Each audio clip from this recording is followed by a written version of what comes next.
Hello, my name is Chris, and today I'd like to share with you a little bit about my experience of quitting smoking and how that compared to my experience of giving up alcohol, getting over a pretty serious drink problem and getting sober.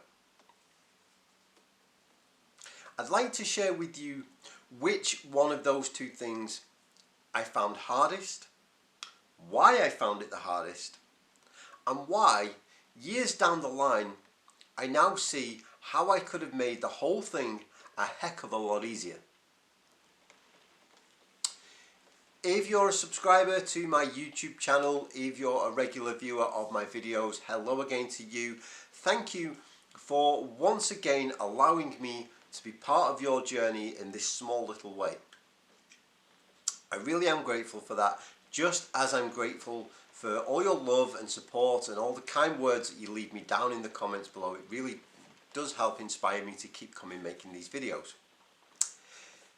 If it's the first time that you randomly stumbled across one of my videos and you're wondering who the heck I am, my name is Chris, as I say, and 6 years ago I was absolutely battered, beaten and broken by alcohol. I could not stop drinking. I lost my wife, my house, my job, my dignity, my self-respect, my friends, all because of drinking. Then I got sober, and a couple of years later I finally gave up cigarettes too. Since I gave up cigarettes almost 2 years ago now, I've been making lots of these videos sharing what I've learned along my journey in the hopes that people don't have as hard a time of quitting as I did. Because for me, both quitting alcohol and giving up smoking were incredibly hard. They may not be for everyone, but for me they were. The question, which is the title of today's video, is which one was harder? When I was about 7 months smoke-free, I was probably around 4 years sober at the time, I published an article on medium.com in which I said that quitting smoking was the hardest thing I'd ever done in my life, and that it was far, far harder and far, far more draining on my physical and mental energy than quitting alcohol and getting sober had ever been. If you're interested in reading that article, I'll put a link to it down in the description below this video. Since I published that, I've spoken to a couple of people who've been through similar experiences to me, and they also agreed that for them, quitting smoking versus quitting alcohol, it was quitting smoking that was the harder of the two. Here we are, a little way down the line, and today I still believe that yes, quitting smoking for me was harder than quitting alcohol. It was harder than dealing with a serious drink problem and addiction to alcohol. However, and this is the important part here, I don't believe that it had to be that way. I don't believe that quitting smoking had to be more difficult. I believe that if I'd given myself the same level of love, compassion and kindness when quitting smoking that I got when I was getting sober, I could have made the thing easier. I believe that if I'd allowed myself to go through the same kind of recovery process from getting over an addiction to nicotine that I'd had from getting over an addiction to alcohol, I could have made the whole thing a lot easier. I need you to notice that I'm saying easier and not easy. There are plenty of people who will tell you that quitting smoking can be easy breezy peasy. And I'm sure it can, but I can't tell you that because that wasn't my experience, and I have no basis to tell you that it's easy. But I can tell you that I've learned along my journey that I could have done a whole lot to make it easier. So yes, it was still tough. I would have still gone through the withdrawals. I would have still gone through a lot of the things that I went through, but I could have made life a lot more comfortable and a lot easier to deal with than I had done. In order for me to explain why I think this, I think it's important for me to just go back very briefly and tell you a little bit about how my drinking ended and what my recovery process from around quitting alcohol was like, and how that compared to the process of quitting smoking. I've made other videos about my drinking, my battle with alcoholism and my recovery, so I won't go too much into it now. I'll just sort of give you the abridged version, which is basically that I became so hooked on alcohol that I couldn't stop drinking despite everything falling apart around me. I couldn't stop drinking despite my wife leaving me. I couldn't stop drinking despite the house that we lived in going, despite the job going, despite my dignity and self-respect and pride going. I couldn't stop drinking when my friends walked away from me. I couldn't stop drinking when I'd upset my parents. I couldn't stop drinking, full stop. The beginning of the end came for me. I was living in the United States in a small little town in northern Minnesota, and I was sat at my friend's kitchen table and I realised, oh dear, I have quite a serious problem here. It had been a few days since I'd had a drink and I was a wreck. My veins were itching and my skin was crawling and I was shaking and I was sweating and my mind was racing and I had this terrible compulsion, this obsession. I couldn't think about anything else other than how badly I was consumed by this, and knowing that the only thing that would fix this awful pain that I was in would be a drink. So I had that one drink. And as all my alcoholic drinking did, this one drink turned into a bender. About 2 days later, I woke up in bed. I'd upset everybody around me. I was more ill than I had ever been in my entire life. I'm not just talking like bog standard hangover stuff. I am talking about, praying for God to take me away because I was so just utterly destroyed. And I knew then that I had to stop this, that I couldn't keep doing this to myself and those around me. And I knew then that that was the end. Except it wasn't. That experience was in early May of 2012. But the next couple of months, I would occasionally find myself again so consumed, so just tortured by this need for alcohol that I ended up giving up and taking another drink, and then I'd make myself ill, and then the whole process would repeat, and every time the need became stronger. And it was a need. This wasn't I would like a drink. This was, if I don't drink now, I'm going to fit or become seriously ill. That would become harder. That would become more severe, more intense. Then the after effects of the drink would become more intense and more damaging and more soul destroying. And it took me from May to October, 20th of October 2012 is my sobriety date.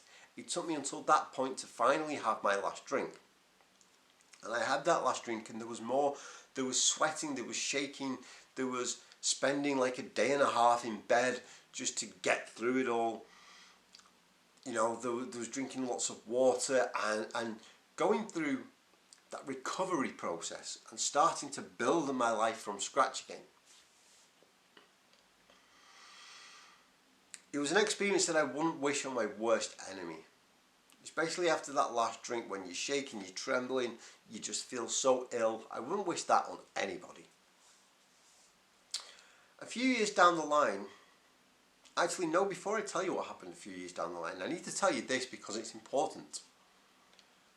In my early recovery, I went to a lot of 12-step meetings, and I would sit and listen to people describe their alcoholism or their drug addictions, and they would talk about their thought process, their behaviours, the things they did that addiction fueled them to do.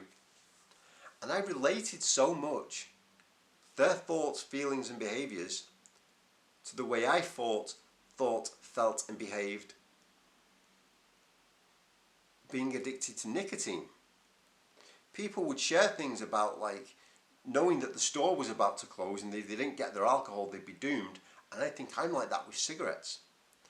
I related so very much to the addiction side of things that I knew there and then that this nicotine addiction I had was as powerful to me as any drug addiction or alcohol addiction was to anybody else. And it took me a while to finally hit that same point that I hit with drinking, where I thought, I just can't do this anymore. I can't stop. I can't keep filling my lungs full of this gunk. I can't stop feeling so tired. I can't carry on feeling this tired. I have to stop. So I made serious efforts to quit smoking. And before long, that old familiar terrible feeling came back. My veins would itch, my skin would crawl, I'd sweat, I'd shake, my head would obsess. And at the time, these feelings, I remember very vividly thinking, this is worse than anything I went through when I was drinking. Okay, so quitting smoking didn't land me in bed for 2 days. Didn't physically knock me on my arse in that way.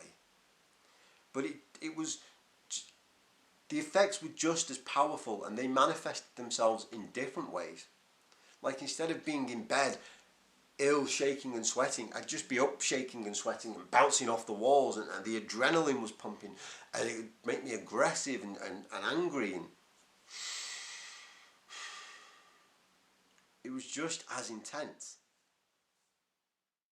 This is why I believe that I found quitting smoking far harder than quitting drinking.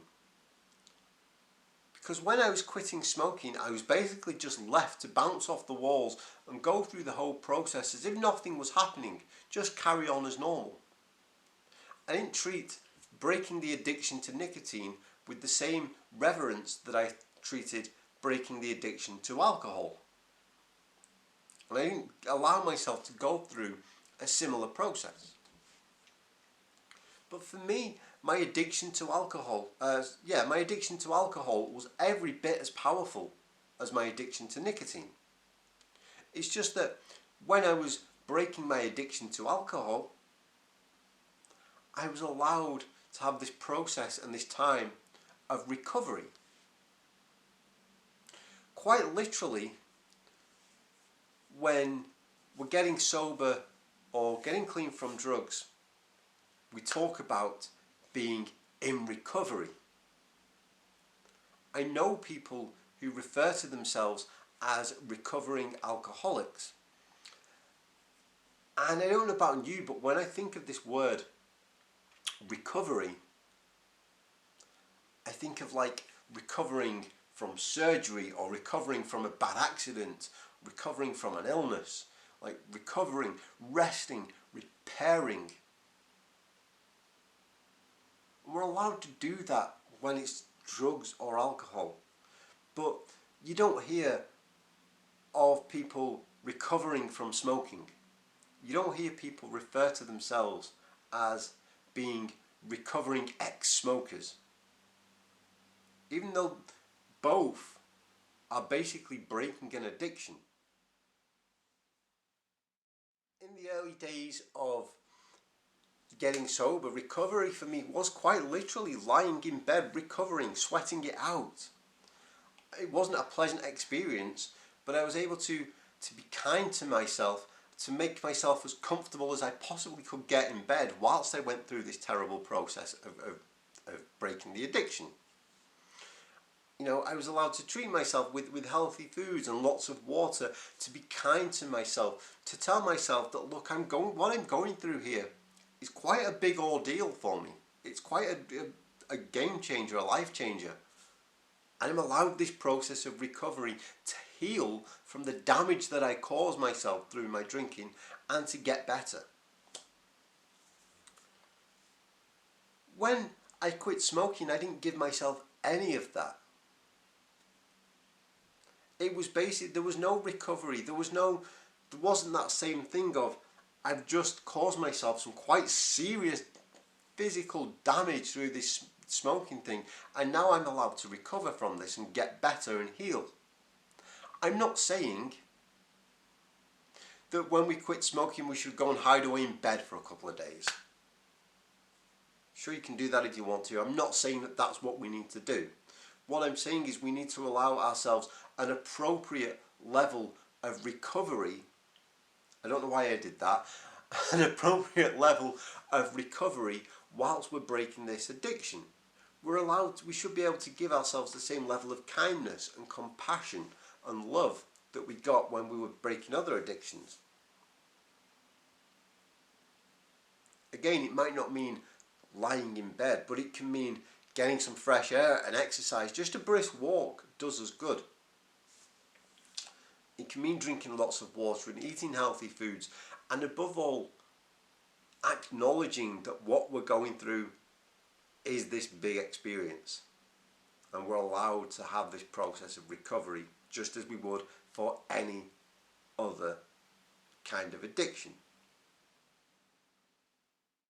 At no point am I going to say that if we're quitting smoking we need to go to a treatment centre or a rehab, or even to spend days in bed just being ill.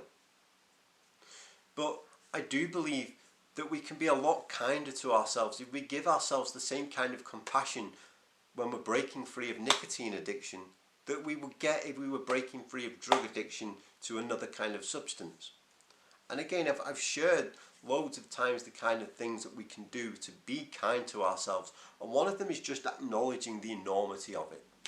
That what we're going through, it's okay for it to be tough. If we're struggling, it doesn't mean we're weak or weak-willed, or that we're not going to make it. It means that we're breaking free of drug addiction, and some people find that easier than others. The fact is that we're still in it and we're still doing it, and we're allowed to be kind to ourselves whilst we're going through that process. To give ourselves a bit of self-love, a bit of self-care, a bit of kindness.